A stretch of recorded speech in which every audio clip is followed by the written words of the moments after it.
It only took 94 seconds. 94 seconds for Senator Dick Durbin to completely dismantle Pam Bondi's carefully constructed facade and expose the FBI director's desperate attempt to save her. What started as routine questioning about justice, department ethics became the most catastrophic confirmation hearing meltdown in modern Senate history. And when Kash Patel tried to intervene from the gallery, his help would destroy both their careers in ways neither could have imagined. Bondi walked into Senate Judiciary Committee Room 216 that morning, believing her nomination for Attorney General was a foregone conclusion. Behind her sat Kash Patel, the FBI director, who had spent weeks preparing her for exactly these kinds of questions. They had rehearsed every potential line of attack, anticipated every Democratic gotcha moment. But there was one subject they thought was buried so deep that no senator would dare to touch it. They were catastrophically wrong. March 28, 2025, 2:17 p.m. The committee room was packed with reporters, cameras, and spectators who had come expecting political theater, but would witness something far more devastating. Bondi sat at the witness table, her blonde hair perfectly styled, her expression radiating the confidence of someone who believed she had weathered the worst of the Democratic attacks. For 3 hours, she had deflected questions about her consulting work, her foreign clients, her previous statements about various Trump investigations. Her answers were polished, evasive, and carefully crafted by a team of lawyers and media consultants. Behind her, Patel watched with satisfaction, believing his protégé was performing exactly as coached. Then Durbin leaned forward, adjusted his glasses, and said the words that would change everything. "Miss Bondi, I want to ask you about your relationship with Jeffrey Epstein." The temperature in the room seemed to drop 20. Bondi's face went pale, her composed expression flickering for just a moment before her media training kicked in.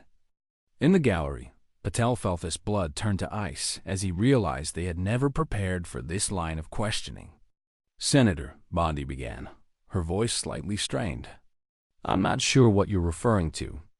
I had no relationship with Mr. Epstein." It was the wrong answer. Durbin had been building to this moment for weeks, following a paper trail that connected Bondi to Epstein's network in ways that even she might not have fully understood. And now she had just lied under oath. "Really?" Durbin asked, his voice carrying that particular tone of prosecutorial skepticism that had made him famous during Supreme Court confirmation hearings. "You had no relationship with Jeffrey Epstein." "That's correct," Bondi repeated, her confidence already beginning to crumble as she realized this wasn't a fishing expedition. Durbin knew something specific. Durbin reached for a manila folder that had been sitting untouched on his desk throughout the hearing. The gesture was theatrical, deliberate, designed to build maximum tension. Every camera in the room zoomed in as he opened the folder with the careful precision of someone handling evidence in a murder trial. "Then perhaps you can explain this," Durbin said, holding up what appeared to be a photograph. "This is a picture from a charity gala in Palm Beach dated March 15, 2008. That's you in the red dress standing next to Jeffrey Epstein. You're both smiling. You appear to be having quite the friendly conversation." That photograph hit like a physical blow. Bondi's mouth opened and closed, but no words came out. In the gallery, reporters were frantically typing, already crafting the headlines that would dominate the news cycle for weeks. Senator Bondi finally managed. "I attend many charity events. I don't recall every person I might have been photographed with." It was a weak deflection, and everyone in the room knew it, but Durbin wasn't finished. He was just getting started. "Interesting," Durbin continued, pulling out another document. "Because according to these records from the Trump transition team in 2016, you specifically recommended that Jeffrey Epstein be considered for an ambassadorship to the United Kingdom. Your memo dated December 3, 2016 describes Mr. Epstein as a successful businessman with extensive international connections who could serve American interests abroad. The revelation was devastating. Not only had Bondi known Epstein, she had actively tried to get him a position in the Trump administration. A position that would have given a convicted sex offender diplomatic immunity, access to foreign intelligence. Bondi's face had gone from pale to ashen. Her hands trembled slightly as she reached for her water glass. Senator, that recommendation was based on incomplete information. I was not aware at that time of Mr. Epstein's legal issues. The lie was transparent and pathetic. Epstein's 2008 conviction was public record, widely reported in the media. Any competent attorney, let alone someone being considered for Aterneganero, would have known about it. Not aware? Durbin's voice rose in disbelief. Ms. Bondi, Jeffrey Epstein was convicted of soliciting prostitution from a minor in 2008, the same year this photograph was taken. Are you telling this committee that you recommended someone for an ambassadorship without conducting even a basic background check? That's when Kash Patel made his fatal mistake. From his seat in the gallery, the FBI director stood up and approached the witness table, clearly intending to whisper something to Bondi or her legal counsel. It was an unprecedented breach of Senate protocol, and it immediately caught Durbin's attention. Director Patel, Durbin said sharply, his voice carrying the full authority of the committee chair. Please return to your seat. This is Miss Bondi's hearing, not yours. But Patel was already committed to his course of action. In his desperation to save Bondi, he had convinced himself that he could somehow intervene without making things worse. He was spectacularly wrong. Senator Durbin, Patel said, his voice carrying across the hushed chamber. I believe there may be some confusion about the timeline of events. The FBI has information that could clarify. Director Patel, Durbin interrupted, his voice now icy with anger.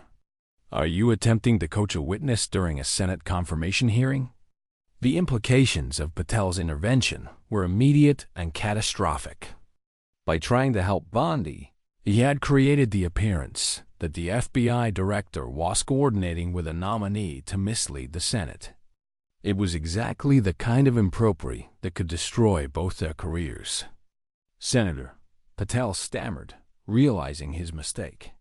I was simply trying to ensure that the committee had accurate information. Sit down, Durbin commanded, his voice carrying the full weight of senatorial authority. Now, Patel reluctantly returned to his seat, but the damage was done. Every camera in the room had captured his unprecedented intervention. Every reporter was already calculating the political fallout, and Durbin now had 2 targets instead of 1.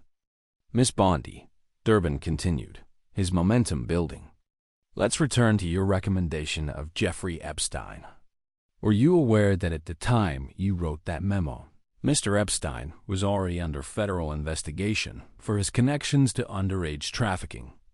Bondi looked desperately toward where Patel was sitting, but the FBI director could no longer help her without making things even worse.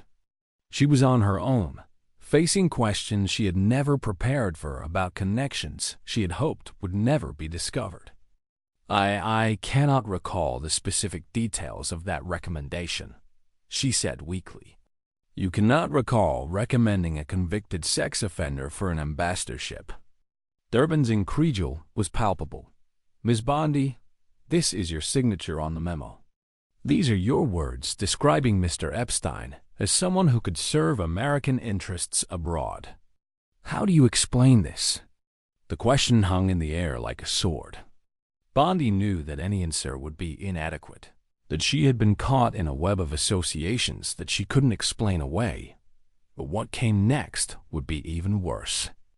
Furthermore, Durbin continued, reaching for yet another document. I have here phone records showing multiple calls between your office and Mr. Epstein's private line in the weeks leading up to your transition memo. The last call was placed just 2 hours before you submitted your recommendation to the Trump team. The phone records were the smoking gun that destroyed any remaining credibility. Bondi hadn't just casually met Epstein at a charity event. She had been in active communication with him while recommending him for a federal position. Senator Bondi tried one last desperate deflection. My office receives many calls. I cannot be expected to remember every conversation. Miss Bondi, Durbin interrupted, his voice now carrying the finality of a prosecutor delivering a closing argument. These weren't calls to your office. These were calls to your personal cell phone. Calls that lasted an average of 17 minutes. Are you telling this committee that you had multiple lengthy personal conversations with Jeffrey Epstein, but somehow forgot to mention this when you recommended him for an ambassadorship? It was over. Bondi's confirmation was dead. Her reputation destroyed. Her career in public service finished. She sat at the witness table like a deer caught in headlights, unable to formulate any response that wouldn't make her situation worse. But Durbin still had one more revelation that would complete her destruction. And finally, Miss Bondi, he said, his voice now quiet, but carrying across the silent chamber. I want to ask you about the $50,000 donation that Jeffrey Epstein made to your re-election campaign as Florida Attorney General in 2014. A donation made just 3 weeks after your office announced it would not be joining the multi-state investigation into his activities. The final piece of the puzzle clicked into place. Bondi hadn't just known Epstein. She had taken his money and then used her official position to protect him from investigation. The corruption was complete and undeniable. Bondi's legal counsel finally intervened, whispering urgently in her ear. After a hushed conference, he leaned toward the microphone. Senator Durbin, my client would like to exercise her Fifth Amendment right against self-incrimination. The words echoed through the chamber like a funeral bell. A nominee for Attorney General, the nation's top law enforcement official, was pleading the Fifth rather than answer questions about her relationship with a convicted sex trafficker. The hearing room erupted. Reporters rushed for the exits to file their stories. Committee members huddled in emergency consultations. And somewhere in the chaos, both Bondi's nomination and Kash Patel's career as FBI director died a very public death. Within hours, Bondi Epstein was trending worldwide. Within a day, she had withdrawn her nomination. Within a week, congressional leaders were calling for Patel's resignation for his unprecedented intervention. The 94 seconds of questioning that had destroyed Bondi's confirmation had also revealed the lengths to which the FBI director would go to protect Trump's nominees. The aftermath was swift and brutal. Bondi retreated to private practice. Her dreams of becoming Attorney General shattered by her inability to explain away her connections to Jeffrey Epstein. Patel faced multiple congressional investigations into his conduct. His intervention during the hearing becoming evidence of his willingness to politicize the FBI and Dick Durbin.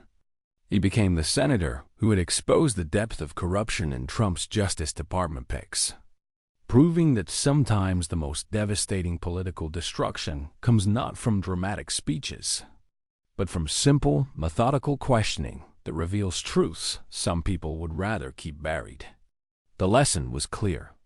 In confirmation hearings, as in life, the cover-up is often worse than the crime. And when you try to defend the indefensible, you end up destroying yourself in the process.